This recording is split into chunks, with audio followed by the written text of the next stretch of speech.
이제 여기 형님도 뵙고 제가 하는 선교단에서 악기가 필요해서 여기서 구입을 하고 돌아가려고 예정이었는데 제가 예배를 이렇게 성기해 드릴 거라고 생각을 못했습니다. 그래서 부족한 저에게 자리를 허락해 주신 성도 여러분, 목사님한테 감사드리고 제가 한 가지 감사한 것을 우리 김효주 집사님 잘 아시죠? 어떤 분인지 잘 아시잖아요. 근데 저도 잘 알거든요. 근데 저는 잘 아는데 그 형님을 통해서 이렇게 쓰임 받게 돼서 너무 감사드리고 항상 머리 떨어져 있어서 형님 믿음 생활에서 항상 기도해 왔는데 제가 세생 처음으로 형하고 같이 예배를 드렸거든요. 제가 신앙을 갖고 신학교를 다니면서 항상 기도했는데 옆에 형님이 앉아 계신데 감사하다. 비록 미국의 호주에 멀리 떨어져 있지만 하나님께서 이 길을 열어주시고 감사하다는 생각이 좀 들었습니다. 저는 이제 음악 사역을 하기 때문에 말씀을 전할 일이 많이 없습니다. 그래서 이제 목사님, 여기 또 원로 목사님처럼 그렇게 성령의 귀에 정말 아름다운 말씀을 제가 전할지는 사실 걱정입니다. 하지만 성령께서 내 입술이 아니라 성령께서 하시는 말씀을 좀 들었어요.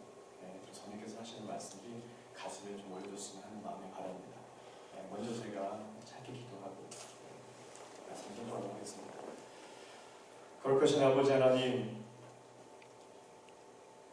이 땅에 디아스포라를 하나님이 세워주시고 저에게 디사이플십을 허락해 주셔서 이 땅에도 주님의 제자로 예배드리게 하심을 감사드립니다.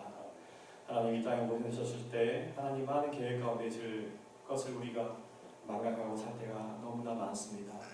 하나님, 각박한 인생생활에 주님의 음성에 더욱더 민감한 하나님 성도들이 될 수 있도록 아버지 인도해 주시고 주님의 뜻 따라 살아갈 수 있도며 아버지 하나님, 이 땅에 하나님 나라를 위하여 한 땀 한 땀 수고한 모든 교민사회 또 주님의 temple 교회 모든 성도 될 수 있도록 주님 축복해 주시옵소서. 이 시간에 함께 말씀을 나눌 때에 하나님, 저희 우둔한 입을 하나님 주장하여 주시고 저희 아버지 하나님 우둔한 혀를 주님께서 주장하여 주셔서 이 시간에 아버지 하나님 사람의 음성이 전하는 것이 아니라 성령의 말씀으로 함께 전하여 아버지 하나님 전하는 전하 또 아버지 함께 나는 모든 자에게 하나님의 나라를 바라볼 수 있도록 주님 축복하여 주실 간절히 원합니다. 모든 것들을 주님을 의지하고 성령을 의지하여 기도드립니다. 예수님이 드렸습니다. 아멘. 예, 오늘 이제 누가복음 오늘 말씀 1장 46절에서 55절의 말씀을 본문을 뒷받치면서 제가 말씀을 전하겠습니다. 제가 이제 찬양 사역을 하고 또 찬양의 일꾼들을 일으키는 그런 사역을 하기 때문에 역시 찬양에 대해서 함께 우리가 더 나누고자 합니다. 먼저 그 찬양의 정의가 의미가 무엇이냐면 신학, 교회 음악 신학 뭐 이런 분들이 있어요. 신학도 있지만 교회 음악 신학이라는 것도 있거든요. 그런 찬양의 의미를 이렇게 텍스처 같은 의미를 좀 살펴보자면 삼일체이신 하나님께 드리는 감사와 찬양에 얽힌 기도와 간구 등이 모든 내용이 시로 표현할 때 이것이 찬송시가 되고 또 이것을 음악하여 노래를 불러 삼일체 하나님께 감사드리게 할 것이 이것이 기독교 찬송이다 하고서 텍스처 부에 이렇게 설명되어 있습니다.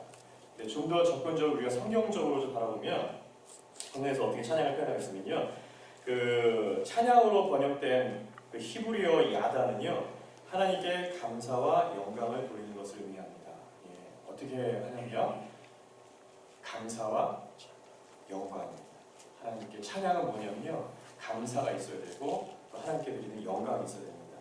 에베소서 5장 19절의 말씀과 골로새서 3장 16절의 말씀을 보면 그 말씀이 동일합니다. 사도 바울이 한 말씀인데 제가 이제 말씀을 묵도드리겠습니다.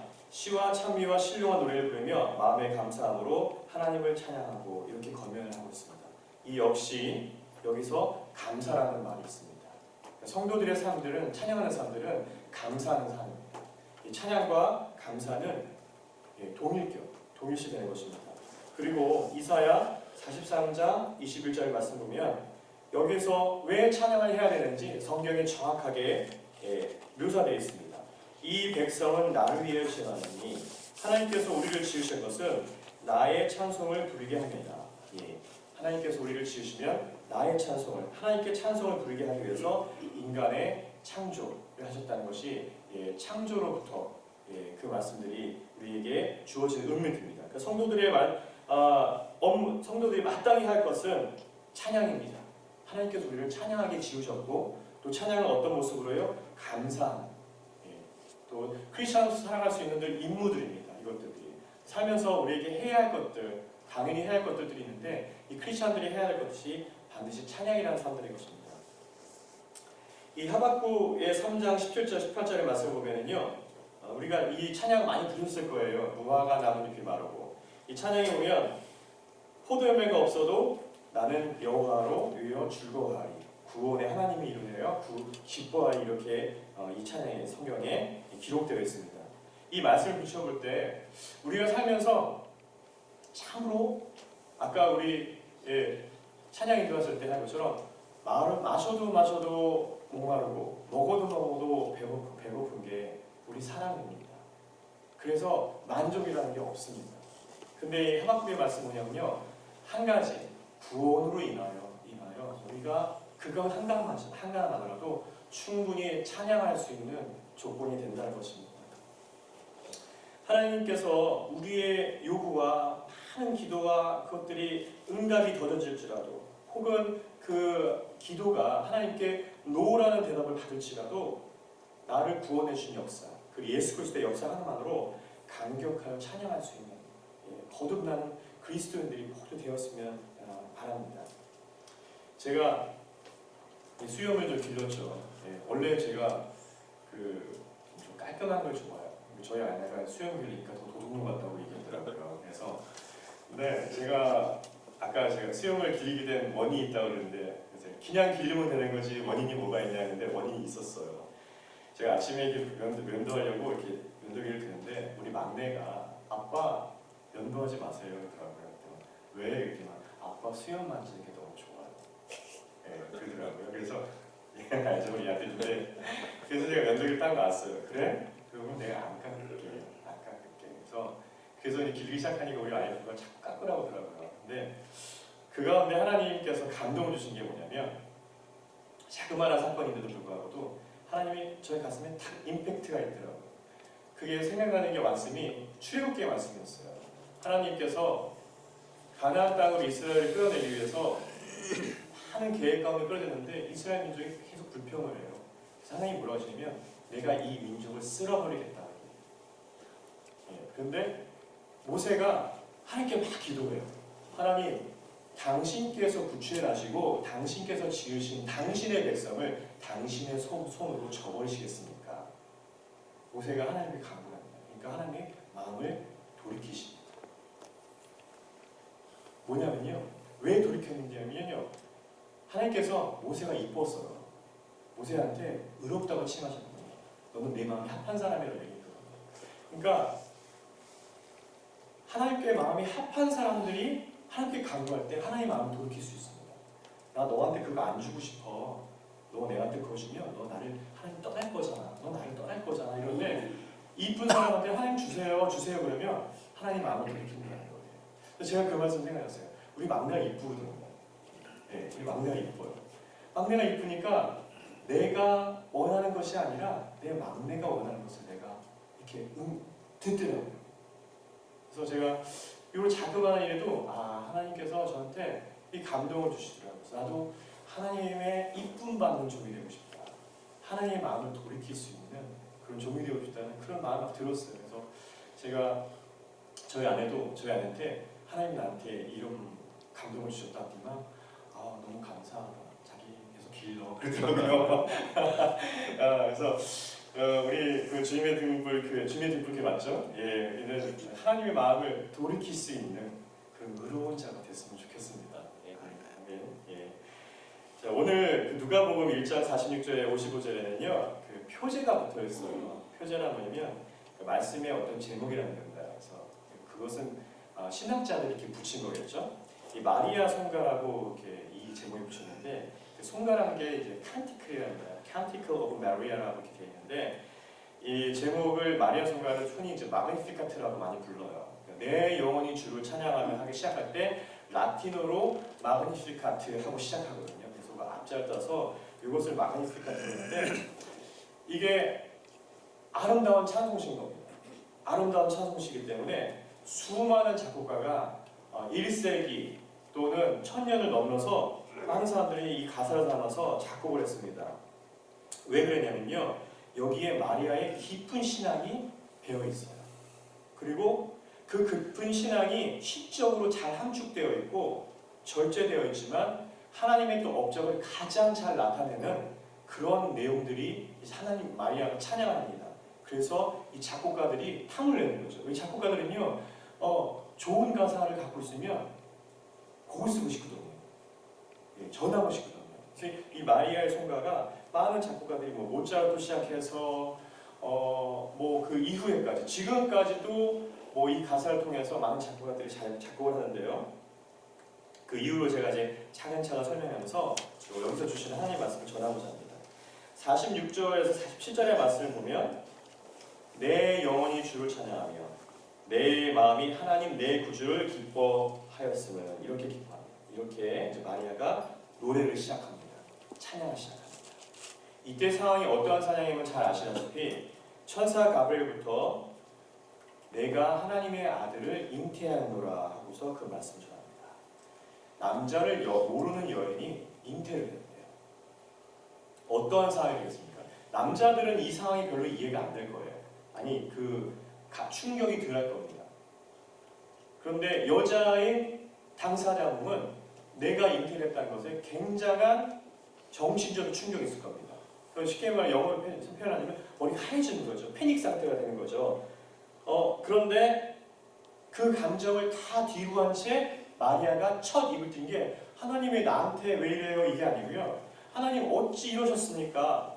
하나님 왜 나죠? 이게 아니에요. 내 영혼이 주를 찬양하며 이렇게 시작합니다. 이 말씀 한 구절로요 설교가 다 끝나요. 예, 나의 상황과 모든 것을 다 뒤로 하고 내가 어떤 삶이 망할지라도 어떤 상황이 있을지라도 내가 건강을 잃지라도 내 하나님 내 구주를 기뻐하며 이게 바로 크리스천들의 고백이며 찬송이 되어야 하는 것입니다. 왜 마리아가 두려워졌을까요? 어떤 게 그러냐면 그 당시에 여자가 부정을 저지르면 잘 아시죠? 어떻게 죽이죠? 돌로 쳐 죽이죠. 돌로 쳐 죽여요. 예, 얼마나 무섭겠어요. 지금 마리아는요 잉태한 사실의 그 하나님에 대한 업적에 대한 놀라움과 때문에 나한테 구주 예수 그리스도를 잉태할 수 있는 어마어마한 그러한 인류의 최초의 복을 주는 것에도 불구하지만 그 반면의 상황에 죽음의 상황이에요. 죽음에 돌로 맞아 죽으시는 상황들을 지금 그 정면에 있는 겁니다. 엄청나게 무서웠겠죠. 예. 제가 돌로 맞아 죽는다는 것을 저도 이게 상상이 잘 안 돼요. 안 되는데 수년 전에, 3년 전에, 5년 전에 그걸 생생하게 돌로 맞아 죽는 걸 봤어요. 근데 지금 중동에는 그런 제도가 아직 남아 있는데 유튜브에 그게 올라왔어요. 그러니까 한국에 있으면 그런 것들이 다 이렇게 모자이크 되거나 이렇게 다 뭐라 그럴까 편집됐는데 호주다 보니까 그런 것들이 그냥 다 이렇게 드러나게 유튜브에서 올라왔는데 그게 보니까 남성이 미성년자 3명을 이제 폭행을 합니다. 예, 폭행을 하고 사형을 치르는데 사형씩 돌로 맞아 죽는 거예요. 근데 하얀 옷을 입혔더라고요. 하얀 옷을 입히고 머리에 하얀 걸 씌워가지고 대중 가운데 경찰들이 끌고 나오더라고요. 대중 가운데 쓰니까 이 옷을 벗기고 이제 돌 맞아 죽는 일이 되는 거예요. 근데 그 사람 얼굴이 제가 너무 무서웠어요. 그 얼굴이 죽음 앞에 있는 표정이 저거구나. 그냥 단순히 안락사를 죽는 게 아니라 맞아 죽는 거잖아요. 돌로. 예. 그것을 이 사람이 이미 익스펙테이션이 돼 있기 때문에 너무너무 두려운 얼굴에 핏기도 하나도 없고요. 영혼도 없고 어떤 상황이 없습니다. 그래서 제가 그때 상황을 보면서 마리아의 심정이 이것지 않을까. 야, 이 어마어마한 심정에 내 영혼이 하나님을 찬양하는 고백했던 것은 엄청난 거구나. 제가 이 구절을 보면서도 저에게 굉장히 많이 은혜를 됐어요.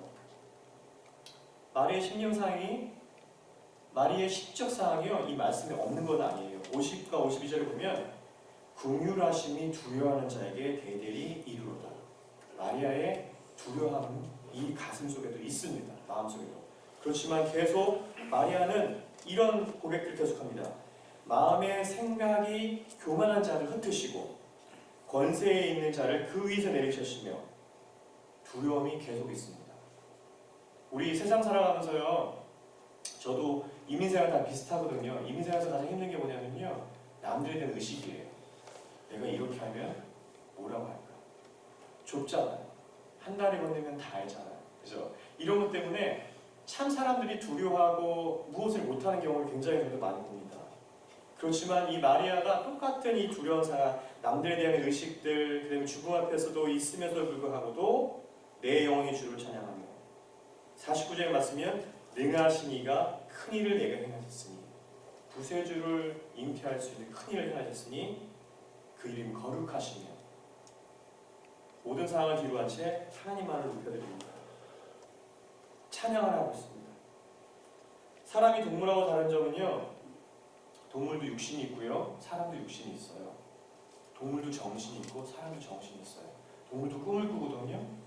동물도 어떤 사람 보면 두려워할 줄 알고 또 낯선 사람에 대면 짖을 줄도 알아요. 그것이 그 동물에게도 인지 능력이 있다는 것은 정신 능력이 있다는 거거든요. 그런데 동물과 사람하고 차이점이 뭐냐면요, 사람에게 영혼이 있다는 것입니다. 이 영혼이 왜 생겼냐면요, 하나님께서 말씀으로 피조물을 창조하셨어요. 그리고 모든 것들을 말씀으로 창조하셨죠. 있을지어다, 네, 있을지어다 하고 생겼어요. 그리고 하나님이 사람을 창조할 때 다른 어떤 이벤트가 있었는데 그게 뭐냐면 그 코에 생기를 부어주셨습니다. 이 그 코에 생기를 불었다는 것은요, 호흡한다는 거거든요. 영혼이 있다는 거예요. 보통 우리 이런 말이 하잖아요. 너랑 나랑 호흡이 잘 안 맞아. 그러면 너랑 나랑 생각이 다른 거야. 너랑 나랑 영적인 게 달라. 이런 거거든요. 호흡이 있다는 것은. 그래서 이 호흡한다는 거요, 하나님께서 우리에게 생기를 보여준 것은요, 우리가 영혼을 갖는 거고, 영혼, 호흡이라는 것은 생명과 밀접하게 관계를 갖고 있는 것입니다. 그래서요, 찬양이 뭘로 하죠? 눈으로 하나요? 찬양은 호흡으로 하고. 찬양을 호흡한다는 것은요, 찬양할 때 내 영혼이 주를 바라본다는 것입니다. 내 생명을 드리는 게 찬양인 것입니다. 왜냐하면 찬양은 호흡이고 생명이기 때문입니다.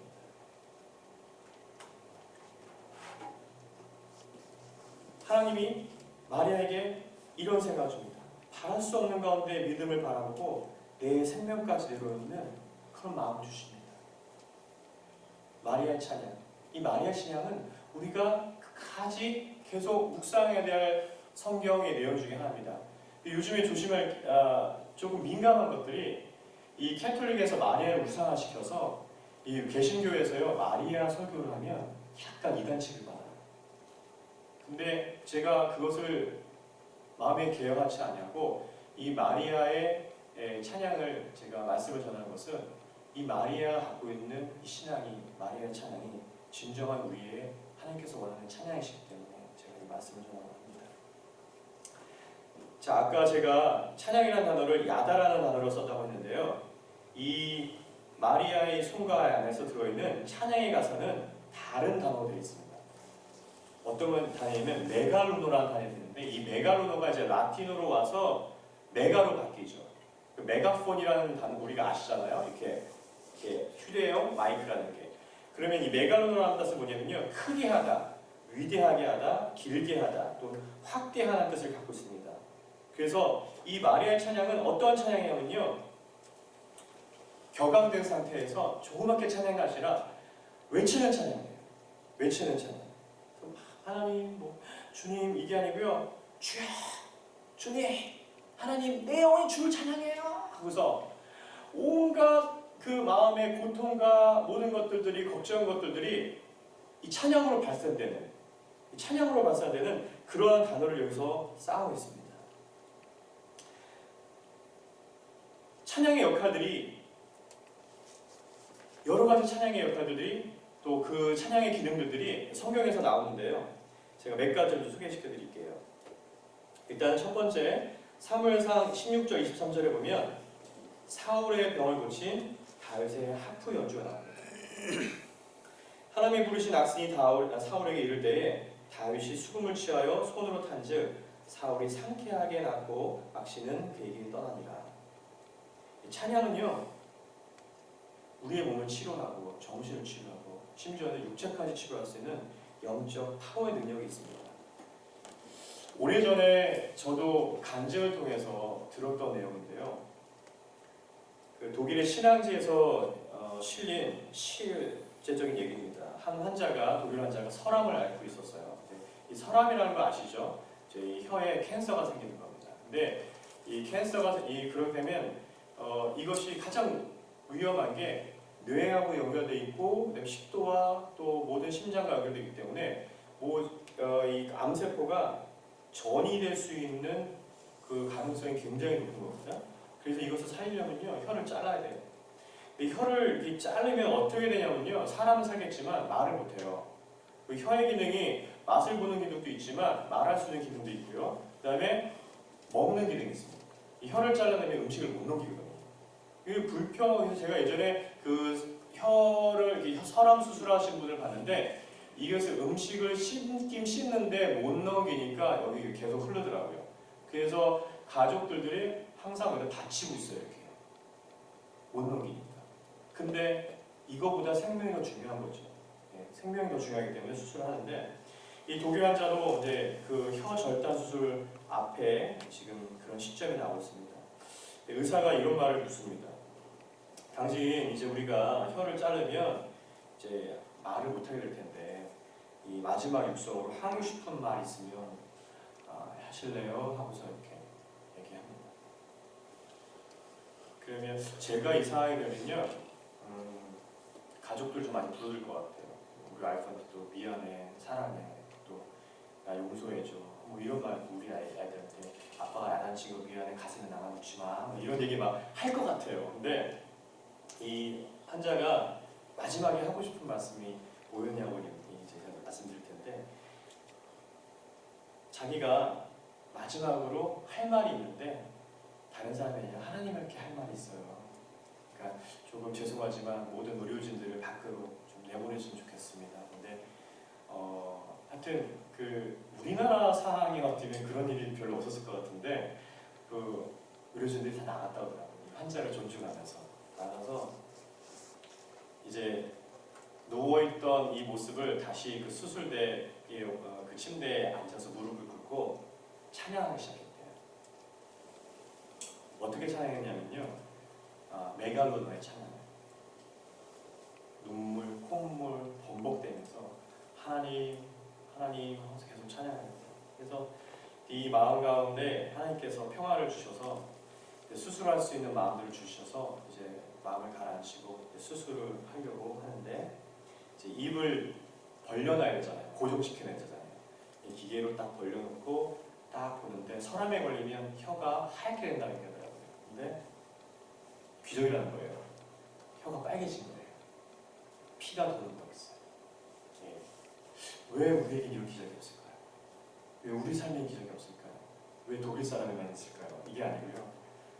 하나님을 찬양하면 사울의 그 악신을 쫓아냈던 다윗의 찬양처럼 우리가 진심으로 하나님을 묵상하고 생명을 다하면서 찬양할 때 하나님께서 우리를 바꾸십니다. 우리를 변화하게 하십니다. 집에 있을 때나 살아있을 때나 또 걸어갈 때나 제가 찬양 사역자라서 이런 말씀 드린 것이 아니라 찬양이 좀 생활에 됐으면 좋겠어요. 계속 내 마음과 울리며 찬양을 하면요, 누가 듣냐면요, 내 영혼이 들어요. 내 영혼이 듣고 하나님이 듣습니다. 하나님 들으면요, 하나님 역사하십니다. 이 찬양이라는 기능은요, 아주 독특한 기능을 갖고 있어요. 보통 내가 튼튼해지려면 뭐 해야 되죠? 내가 운동해야 되잖아요. 그러면 의사가 수술을 하죠. 의사가 병을 고치나요? 환자가 병을 고치죠. 근데 찬양은요, 행하는 자나 듣는 자나 똑같은 성령의 역사를 갖고 있습니다. 이게 찬양의 놀라운 현실이에요. 내가 찬양을 하면 내 영혼이 치료될 뿐 아니라 상대방에게, 듣고 있는 사람에게 동일하게 역사하고 있습니다.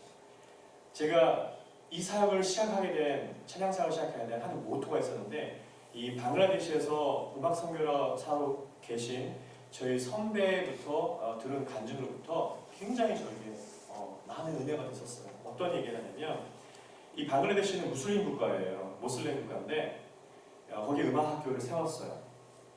뭐 크리스찬 음악 학교 아니라 그냥 음악 학교를 세웠어요. 거기가 이제 방글라데시가 수도가 다카거든요. 다카 음악 학교를 세운 거예요. 근데 서양 음악을 배울 수 있는 유일한 한 곳이에요. 그래서 이 사람들이 기독교인이라는 걸 알고 있으면서도 서양 악기를 유일하게 배울 수 있는 곳이기 때문에 상류층 계층들이 거기에 와서 악기를 배웁니다.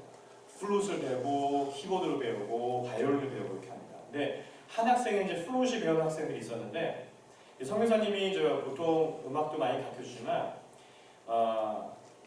그날따라 찬송을 줬다고 하더라고요. 아이한테. 그래서 주를 찬양하며 나 이제 고백하는 말 주를 사랑합니다. 이 찬양 아시죠? 예, 이 찬양의 가사를 딱 빼고 멜로디만 줬다고 얘기해요. 그래서 괜찮아요. 연습해라 하셨는데 한 10번 연습해 하니까 10번 다 연습하고 똑똑똑 선생님 말을 부르기고 해서 선생님 저 다 연습 다 했어요. 알았어. 10번 더 불러볼래? 그래서 또 알았습니다 하면서 얘가 또 불러나가요. 하지만 또 와갖고 선생님 저 연습이 이제 잘하는 것 같아요. 이제 그만해도 될 것 같은데요. 선생님이 아니야 너 좀 더 될 것 같아. 한 10번이 더 연습해볼래? 그랬더니 학생이 잘하는데 왜 자꾸 하시라고 그래요? 그랬더니 안 되는 것이 있어서 부르니까 한 번 더 열심히 해봐라. 그러니까 이 아이가 또 가서 열심히 연습하고 하는데 다시 똑똑똑똑 두들기더래요. 근데 이번에는요 막 울고 서 있더래요. 아이가 막 계속 시켜서 우는 게 아니라 너 왜 우니? 그랬더니만 모르겠어요. 이거를 노래 플룻을 연주하는데 막 가슴이 울렁거려요. 그리고 자꾸 눈물이 나요. 왜 그런지 모르겠어요. 막 그러더래요. 그래서 그래? 그래서 이렇게 들어오라고 했대요. 그러면 이게 사실은 하나님을 찬양하는 겁니다. 하나님이 지금 너한테 마음에 뭐라고 얘기하고 계신다. 그 마음이 얘기하기 때문에 네가 지금 울고 있는 거야. 그래서 너한테 지금 두들기고 있는 새로운 신이 무슬림이 아니라 새로운 신이 너한테 마음을 두들기고 있는데 그 신을 한번 네가 마음속에 받아들이겠니? 하니까 얘가 네 그러더래요. 아무것도 하지 않아도요. 이 찬양의 역사예요. 집에서 아무것도 하지 않아도요. 집에서 한번 찬양을 계속 24시간 켜보십시오. 역사가 일어날 것입니다. 그 가운데 찬양이 살아날 것입니다. 찬양의 능력은 또 뭐가 있냐면요. 오늘 찬양의 제목처럼 선포가 있습니다. 선포. 이 말씀에 보면요. 내게 아브라함의 은혜로 대대의 이리로다. 이런 말을 선포를 하거든요. 자, 근데요. 자, 잘 보세요. 마리아가 지금까지 자기가 기억된다는 것을 예언한 겁니다. 2000년이 지나도 그 일이 우리에게 아직도 있습니다. 우리는 마리아를 구세주의 어머니를 알고 있고 존경하고 있습니다. 찬양은요 선포입니다.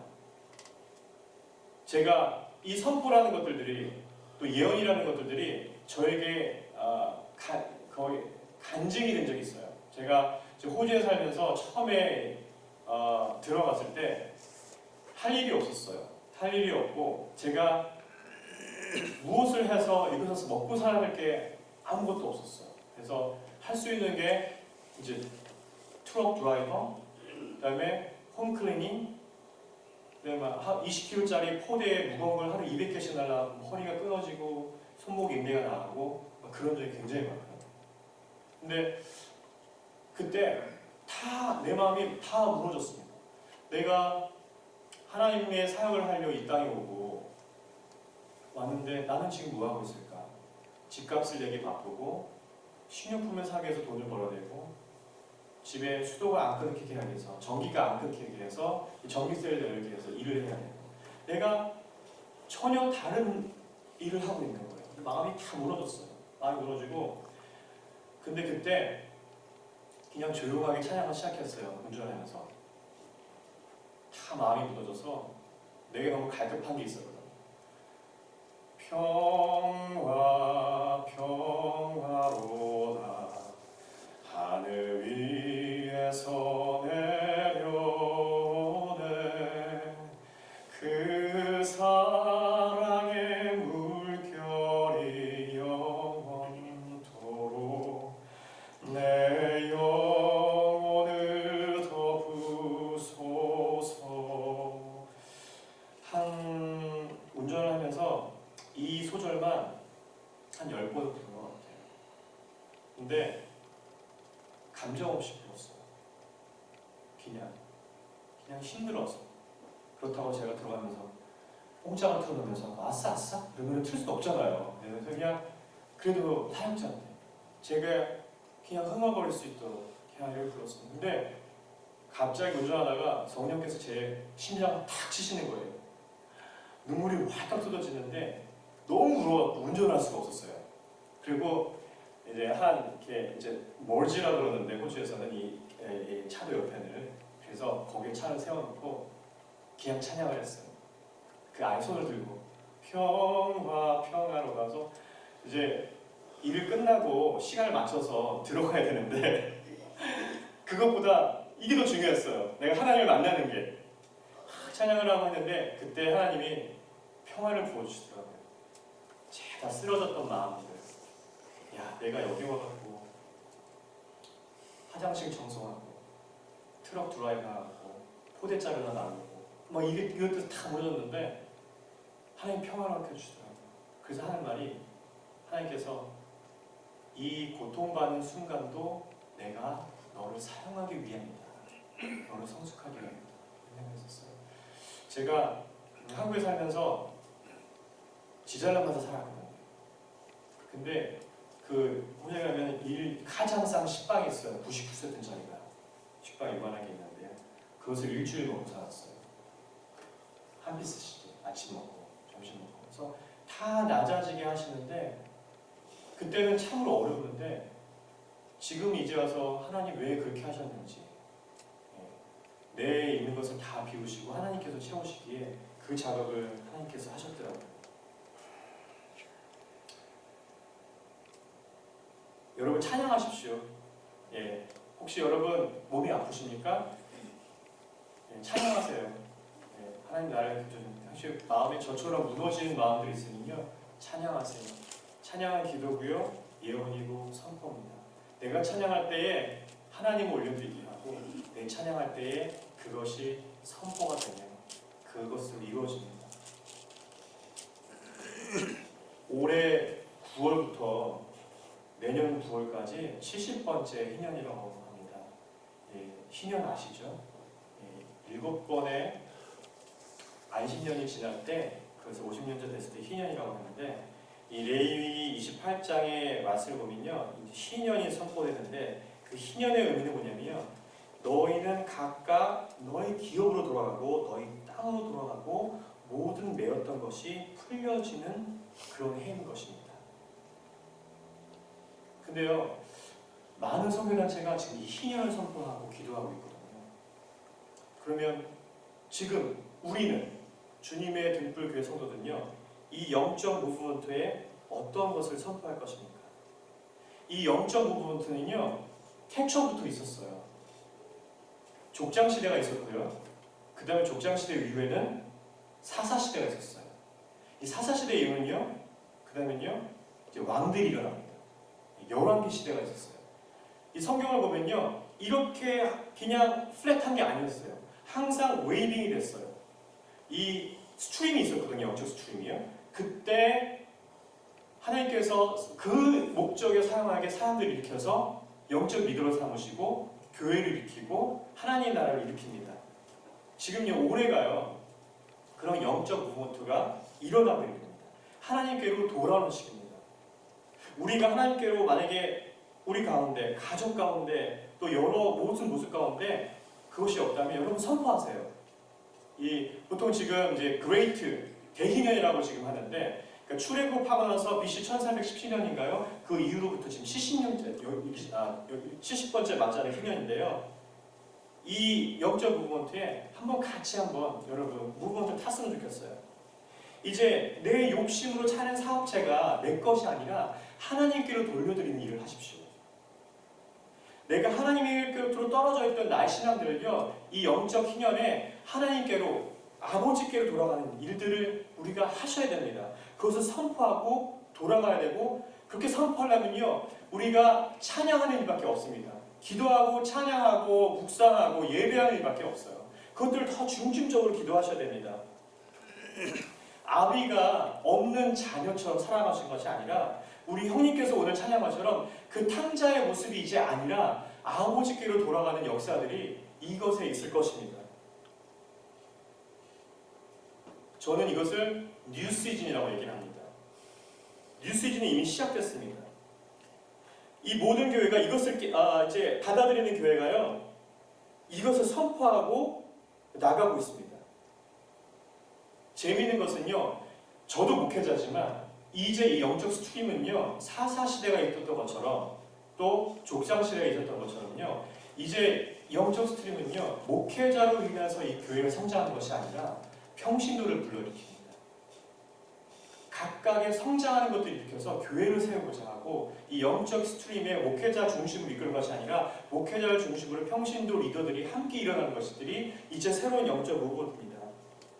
우리가 새로운 시즌에 우리가 맞춰지면 어떤 일을 합니까? 계절이 바뀌면요, 옷을 바꿔 입죠. 겨울에 오면 코트를 입고 바꿔 입습니다. 그러면 이 영적 뉴 시즌에 우리가 무엇에 합당한 옷을 입어야 합니까? 로마서 13장의 말씀을 보면요, 빛의 갑옷을 입으라고 얘기해요. 이제 어둠은 갔으니 빛의 갑옷을 입으라. 그리스도의 옷을 입고 육신의 일을 도모하지 말라고 말씀하십니다. 우리가요, 우리 성도들이, 저는 이 마음들을 다 전달했으면 좋겠어요. 제가 제 짧은 이 혀로 이 하나님의 말씀을 잘 전달하지 못했지만, 이 영적 무브먼트에 이 새로운 시즌에 우리가 새로운 주님의 옷을 입고 그렇게 선포하며 나가는 모든 분이 되어서 지금 이제 이 모습을 아니고 더욱더 하나님께로 가까이 나가는 모습입니다. 그런데 이 새로운 시즌에요, 옷을 갈아입지 않는 사람은 아무것도 할 수 없습니다. 이 영적 시즌에 이 새로운 무브먼트에, 그래? 나는 내 인생을 살래. 그분들한테는 하나님의 역사가 나타나지 않을 것입니다. 옷을 갈아입는 자가, 이 옷에 빛의 갑옷 입는 사람은 하나님께서 확장의 영을 부어주실 겁니다. 그럴 때 비로소 우리는 마리아의 찬양처럼 내 영혼이 주를 찬양하고, 지금 이 시대에 지금 살고 있는 이 이민 생활에 어렵고 힘들지만 계속적으로 마리아의 찬양처럼 내 영혼이 주를 찬양하고 그렇게 하나님을 선포할 때 하나님 새로운 시즌을 열어드리고 새로운 확장들이 일어날 것입니다. 여러분, 하나님을 찬양하세요. 네. 차에서나 집에서나 들으십시오. 내가 찬양하지 않아도요, 제가 아까 말씀한 것처럼 다윗이 연주를 하고 사울이 들었을 뿐인데 사울의 악신이 떠난 것처럼 집안 곳곳에 찬양을 들려주게 해서 하나님 보시기에 합당치 못한 것들을 영적인 클리어가 일어날 수 있도록 곳곳에 그 사운드를, 하나님의 영적 그 뮤직 사운드를요 좀 계속 울리게 해주십시오. 제가 중국에 들어갔는데 삼계탕집 운영하는 권사님 집이었어요. 대접하고 싶다고 갔는데 음악을 이렇게 딱 듣다가 보니까 무슨 음악이냐면 뭐라 그러죠? 보통 이제 경음악이라고 많이 하잖아요. 찬송가 경음악이 계속 들리더라고요. 가사 없이 가수편 경음악이 잔잔하게 들리더라고요. 보통 요즘에 그 마케팅이 뭐냐면요, 음악을 시끄럽게 해가지고요, 빨리 먹고 빨리 내보내기 일이에요. 백화점에 가도요, 그 음악학자들이 뭘 하냐면요, 심장박도수를 높이는 음악들이 있어요. 그 심장박도수를 올리면 사람들이 쇼핑의 구매가 강해져요. 그래서 그 이제 뮤직 마케팅이 있거든요. 근데 보통 빨리 먹고 빨리 내보내는 게 요즘 레스토랑에 지금 그런 추세거든요. 왜냐면 그러면 심장박동을 빨라지는 사람들이 먹는 속도가 빨라져요. 먹는 속도가 빨라지고 그 다음에 금방 나아요. 근데 이 집사님, 권사님 가게는 아주 잔잔해요. 편안하더라고요. 맨 처음에 아무것도 제가 의식 못하고 가게는 참 편안하다 느낌이 있는데 계속 그 찬양이 흘렀던 거예요. 그래서 권사님 이 찬양 어떻게 틀어주셨어요? 그러면 제가 복음을 전하지 못하더라도 믿지 않더라도 이곳에 중국 사람들이 많이 들어오고 또 조선족 사람들이 많이 들어오는데 내가 이 찬양을 이 사람들한테 은연중에서 들려주고 싶어 이러시더라고요. 그것이 사역이에요. 그것이 평신도 사역이고 하나님께서 그에게 부어주신 합당한 열매들입니다. 제가 오늘 이 말씀을 여기까지는 드리고 제가 중국 제 사역을 잠깐 소개할게요. 제 사역을 소개하고 마치도록 하겠습니다. OHP가 프로젝트가 준비되는 대로